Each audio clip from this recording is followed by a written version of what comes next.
time for another round of overrated or underrated. I'm going to read out a list of things and you are going to tell me if they are overrated or underrated. First up, we have a suggestion from Alex about Girona. So I found Girona to be overrated. It's nice, but almost everywhere in Spain is nice to ride bikes, but a lot of places are cheaper, less busy, in brackets with influencers, and have great food too. So, is Girona overrated? I've never been there myself. I've been to Barcelona. I've ridden a decent chunk of that coast, and it is all very, very nice. The pictures I've seen from lots of my friends that have been to Girona, it looks pretty basic. It's definitely not somewhere people are going because it looks beautiful. It looks the same as a lot of places in Spain. Apparently, the riding is very good. Historically, lots of pros used to go there because it was quiet, but it had a lot of variety in the style of riding, and I think that's probably why it's become very popular.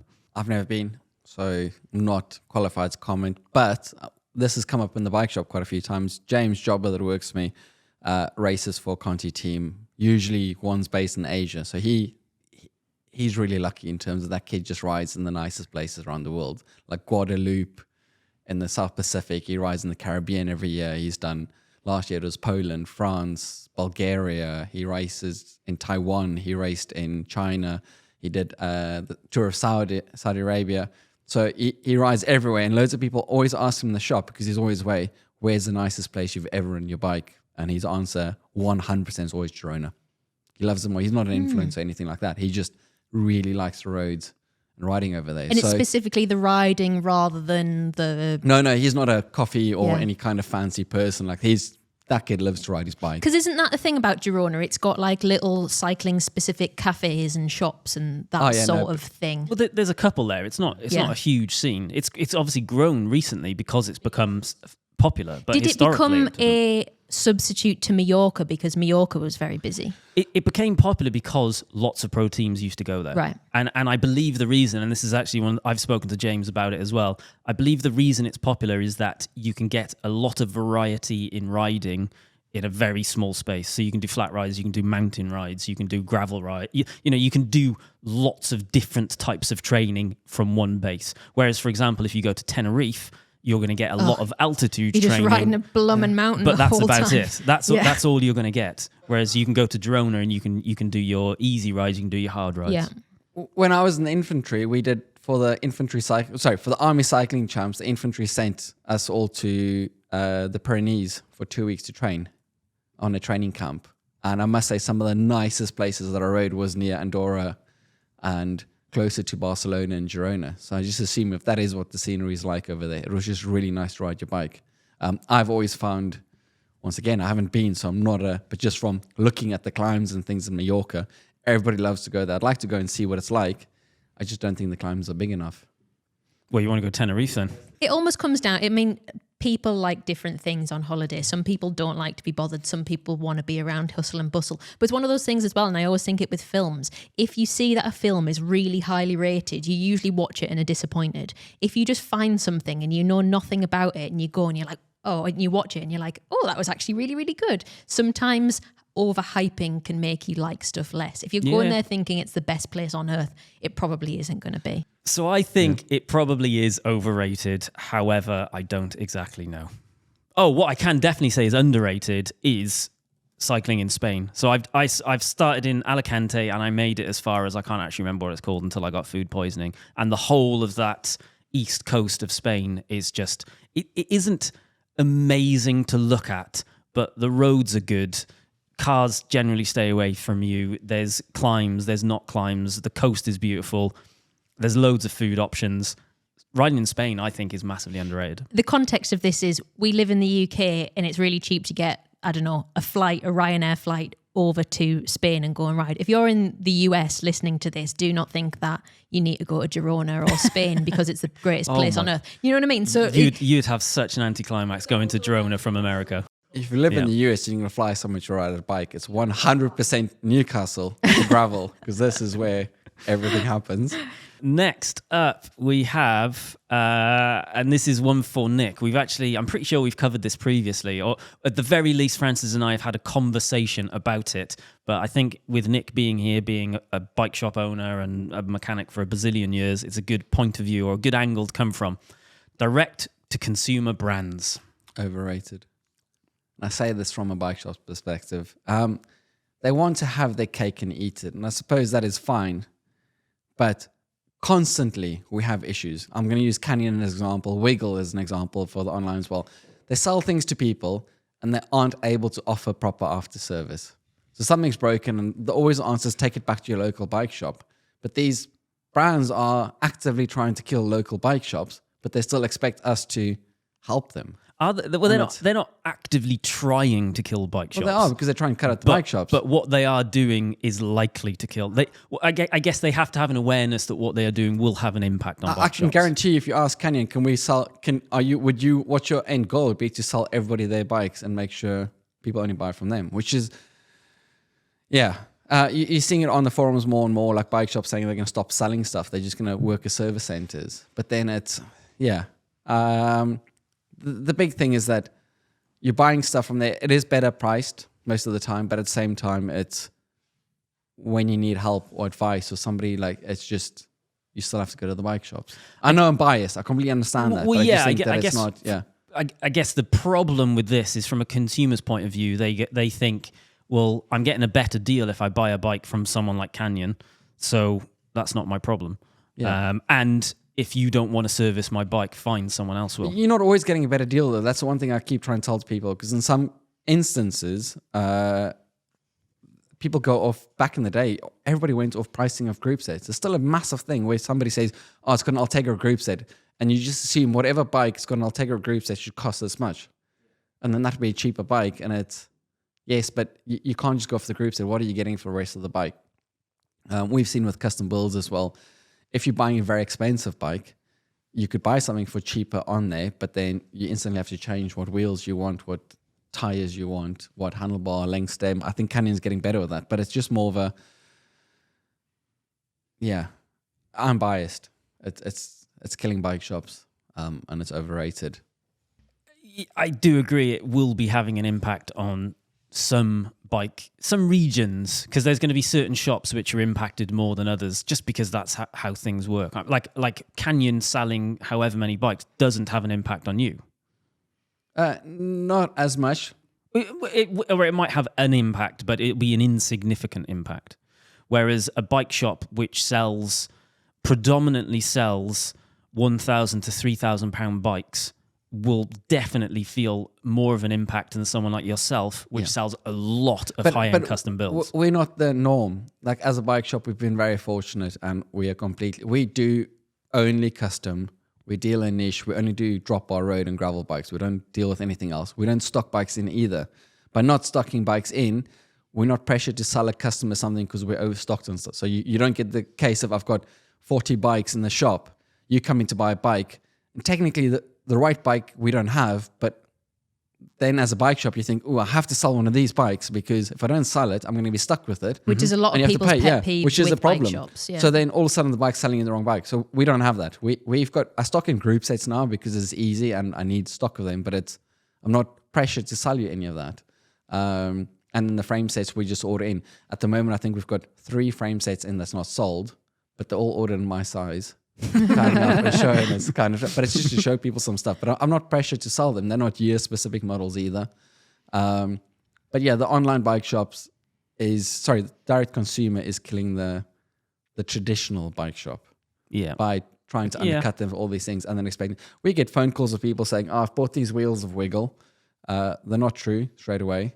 You've got to Wiggles just said I should bring it to you to have it trued, and they'll pay you. And they tell us how much they're paying us, which is another thing that gets me. We've done a Canyon before where they've had those extendable bars.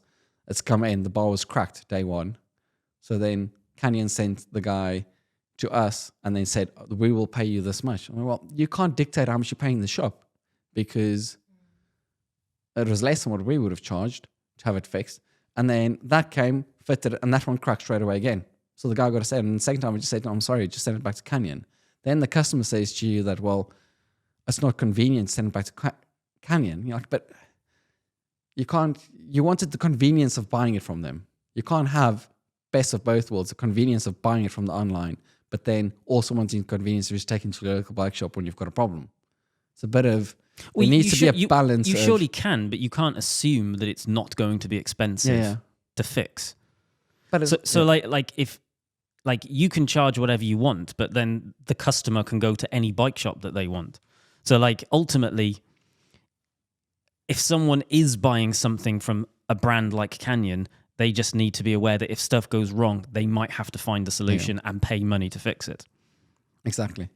What I actually think a lot of people miss is there are a hell of a lot of good independent bike shops. There are also a lot of rubbish bike shops out there. The annoying thing is there isn't an easy way of working out what's what.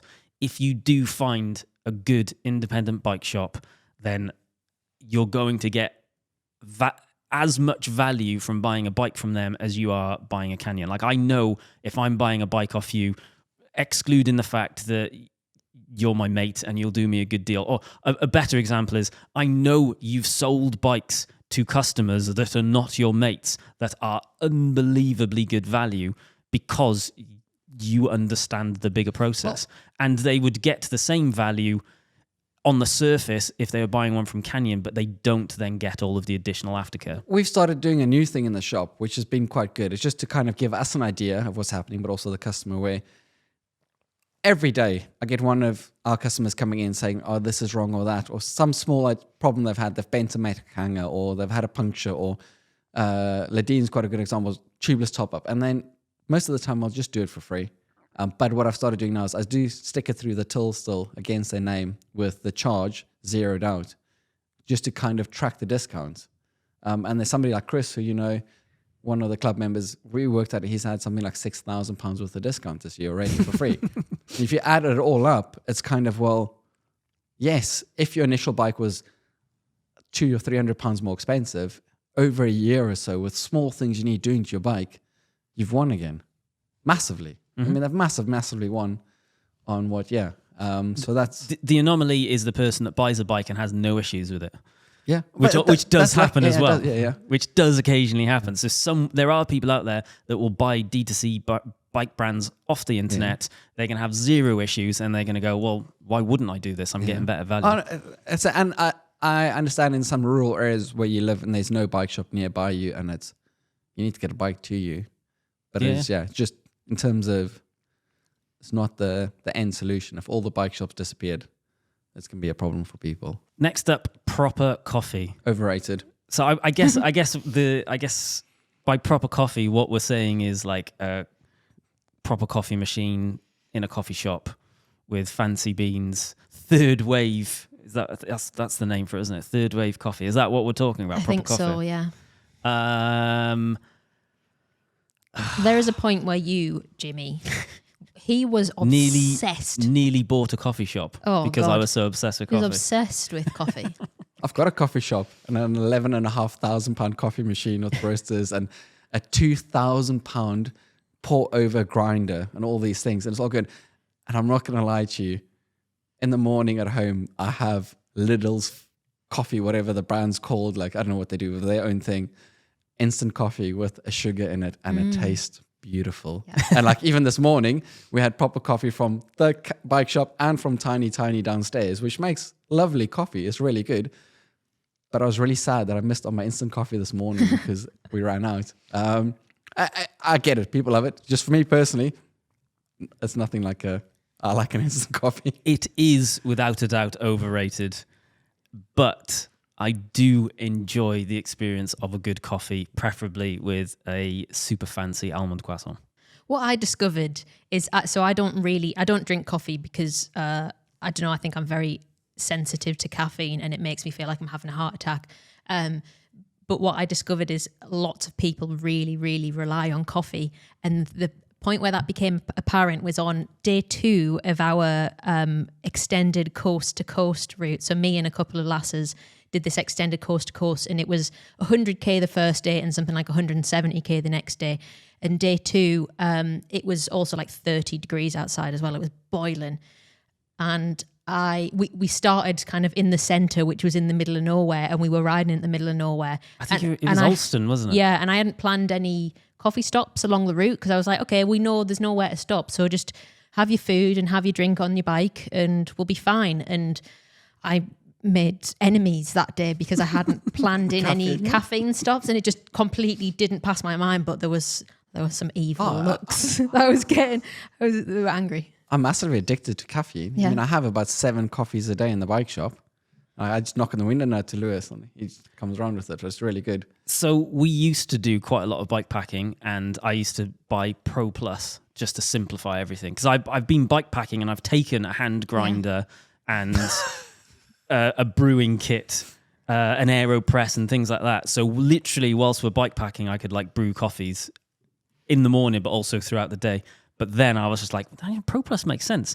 And then I started buying Pro Plus. You have a couple of Pro Plus, and all of a sudden you just don't think about needing caffeine. Honestly, it's so good. It's one of the most addictive things in the world. But yeah, it is definitely what made me realize how addicted to caffeine I was. So I used to think that I really liked coffee, but I actually don't care about coffee. I historically was very addicted to caffeine. Right, last on the list is, I don't know why this is in there, but I feel like it's targeted at me. Suits, formal wear. I feel like this is something Francis suggested before he went away, and it just never got done. He must have been thinking about it because of the secret reason, or one of the secret reasons of him going away. Yeah. With him buying suits and things like that. I think it is massively underrated. I love formal wear. And I don't necessarily mean like...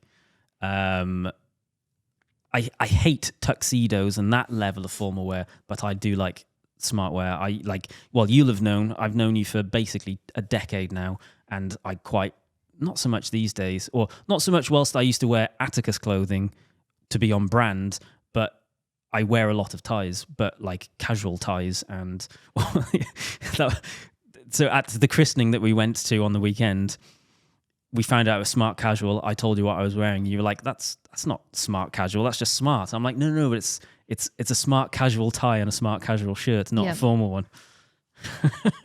What's your opinion, Nick? The christening we went to was Nick's child's christening.